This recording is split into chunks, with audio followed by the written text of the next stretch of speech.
नहीं, आप जो बात कर रहे हैं ना, कंपैरिजन तो फिर इन्फ्लेशन के लेवल पर होता है ना, कि किस दौर में कितना इन्फ्लेशन हुआ, उस दौर की इन्फ्लेशन को कंपेयर कीजिए ना इससे। प्राइसेस तो फिर अगर हम चले जाएंगे 1965 में, वो तो फिर चीजें बिल्कुल ही फ्री हो आपको लगेंगी कि जनाब आज के दौर के मुताबिक। नहीं, जब मुझे कोई इमरान खान साहब के दौर की मिसाल देगा तो जो इमरान खान को लाने वाले थे, जिनकी हमदर्दियों की वजह से, जिनकी कोशिशों की वजह से इमरान खान साहब आए थे, अगर वो हमें मिसाल देंगे तो फिर उनको बताना पड़ेगा था इमरान खान को लाने से पहले जो चीजें थी वो किस लेवल पे थी। ये अर्ज कर रहा हूं मैं, जरा उसको अगर मैं बताना चाह रहा था कि अगर वो ना होता, देखें आपके मुल्क के नेबर में उसी दौर में जो है वो नरेंद्र मोदी बने थे, और मियां साहब उससे थोड़ा देर पहले, कुछ चंद माह पहले बने थे। वो तीसरा टर्नओवर पूरा कर रहे हैं। सऊदी अरब की टोटल कमाई तेल है, तेल से ज्यादा कमाई हिंदुस्तान की पता है किस चीज पे है? वो आईटी पे है। और किस लिए है? क्योंकि एक ही वजीर आजम जो है वो मुसलसल तसलसल के साथ चल रहे हैं। अगर यहां पे ऐसे होता तो आज ये चीजें ना होती। अब आ जाए जरा मौजूदा हालात पे। जो भी तफजात हैं ज़िशान साहब के, कियानी साहब के, और मेरे भी उनके साथ ही हैं, कि जो आपने कामयाबियां हासिल की हैं, आपने मार का हक जैसा कारनामा सर अंजाम दिया है, आपने दुनिया की बड़ी ताकतों की आपस में सुलह करवाई है, लेकिन मेरे ख्याल में सबसे अहम है मैशत। जब तक मैशत ठीक नहीं होगी, आम इंसान का जो चूल्हा है वो बेहतर तरीके से नहीं चल सकेगा, बैलेंस नहीं हो सकेंगी, चीजें अच्छी नहीं होंगी। और मेरे ख्याल में इस पे हुकूमत सर जोड़ के बैठी हुई है। पहला सबसे काम है इस वक्त इन्वेस्टमेंट आने के लिए मुल्क में जो हालात हैं साजगार होने पड़ेंगे, और इंशाल्लाह ताला ये आएगी, और ये शहबाज शरीफ साहब जो हैं ये चीजें ठीक करेंगे। बिल्कुल ठीक, आपकी तरफ आता हूं ज़ीशान साहब। पॉइंट तो उनका वैलिड है कि एक महंगाई जो है आज के दौर की, उससे पहले जो है इमरान खान साहब के दौर की आप कहते हैं, लेकिन उससे पहले के अगर दौर निकाल लिए जाए तो महंगाई तो और कम थी। मुशर्रफ साहब के दौर में तो सबसे ज्यादा कम थी। तो क्या कहेंगे सर?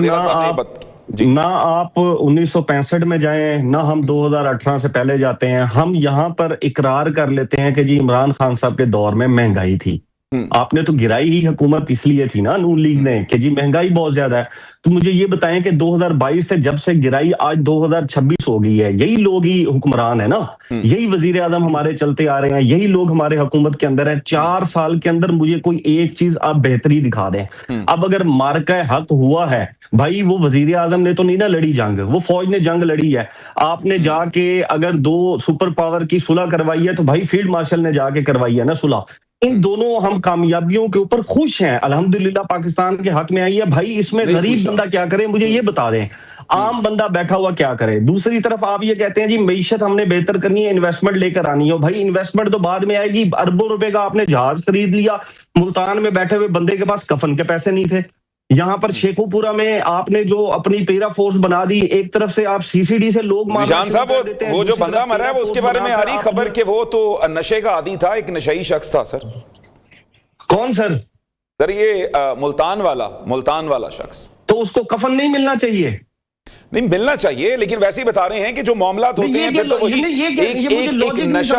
आप बिल्कुल सही बात कर रहे हैं, लेकिन एक शख्स जो है, समझ में आएगी, एक बंदा अगर नशई था तो उसको कफन नहीं मिलना चाहिए, वो कफन नहीं जो है वो डिजर्व करता। लेकिन आप अगर इस चीज को देखेंगे, हमारा देखिए ये शेखुपुरा में शरदपुर के अंदर तेरा फोर्स ने क्या किया, ये शरदपुर के अंदर हमारे जो चीज है, बिल्कुल ठीक है, मान लेते हैं। आपको लगता है मुआशरा इस वक्त इतना बेहिस हो गया है कि एक शख्स को बेगौर दफन होने देगा वहां पे, बेकफन जो है वो उसको दफन कर दिया जाएगा? ये मुआशरा तो वहां पर पुलिस इजाजत नहीं देगा।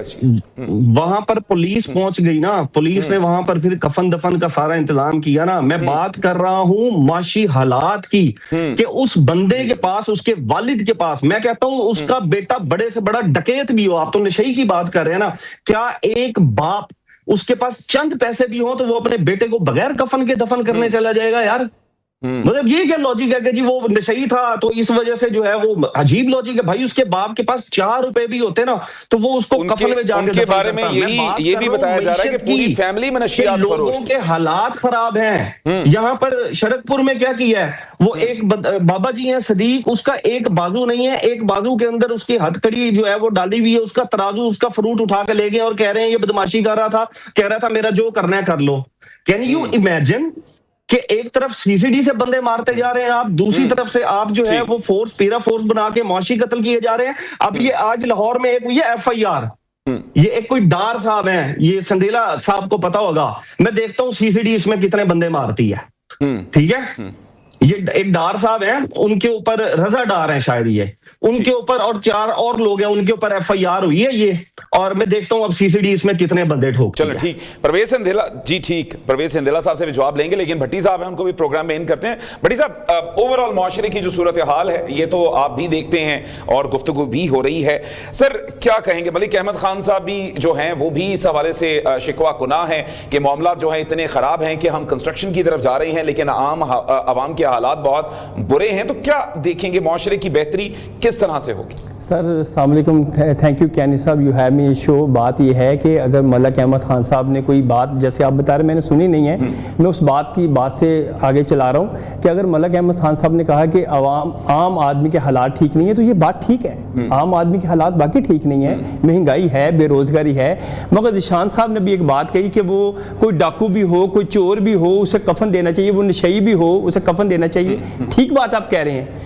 मगर डाकू आप ये देखें जो लोगों की जिंदगी तबाह करते हैं, मैं तो हैरान हूं इस सोच पर कि वो डाकू की भी तारीफ कर रहे हैं, वो चोर की भी तारीफ कर रहे हैं, वो मंशियत फरोश की भी तारीफ कर रहे हैं। मुझे ये बताएं, अगर मंशियत फरोश को भी तारीफ देनी है, डाकू को भी तारीफ देनी है, तो मुआशरा कैसे चलना है? वो लोग जो लोगों की जिंदगी तबाह कर रहे हैं, मुझे आप ये बताएं। अभी मेरे पहले सुन तो लेना सर, आप मेरी सुन तो ले। आप कह रहे हैं डाकू है तो फिर आ रहा हूं निशान साहब, निशान साहब आ रहा हूं, आपकी बात सुन लीजिए, मेरी बात तो सुन ले, आप मेरी बात तो सुन ले, मेरी बात सुन ले। एक बंदा जिसकी फैमिली ने आग कर दिया है, एक ये बता दें सर, तारीफ कहां की है? आप भट्टी साहब एक मिनट जरा, हाँ जी सवाल आप क्या कह रहे थे? जी निशान साहब, मैंने तारीफ कहां की है?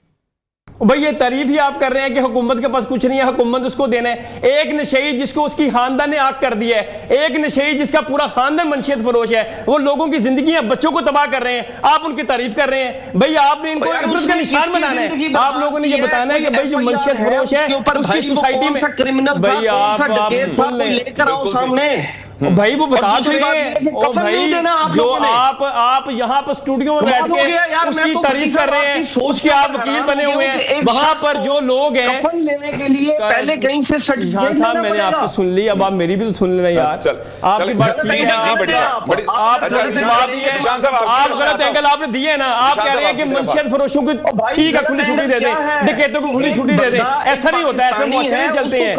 भाई एक भाई कफन दे, अगर वो एक कफन उसकी जरूरत है, देखें मेरी बात सुने, आपने ऐसे लोगों को इब्रत का निशान भी बनाना है कि जो लोगों की जिंदगियां तबाह कर रहे हैं। देखिए कफन देना यार क्या उसने जिंदगी तबाह की थी, रियासत की जिम्मेदारी है, मगर एक बच्चा एक शहीद तो सही खानदान ने आग कर दिया। यार आप बात तो सुन ले, अब आप मेरी बात सुन नहीं रहे, आप मफरूजों के ऊपर बात कर रहे हैं, मुझे बताएं उसके ऊपर कौन सी FIR है?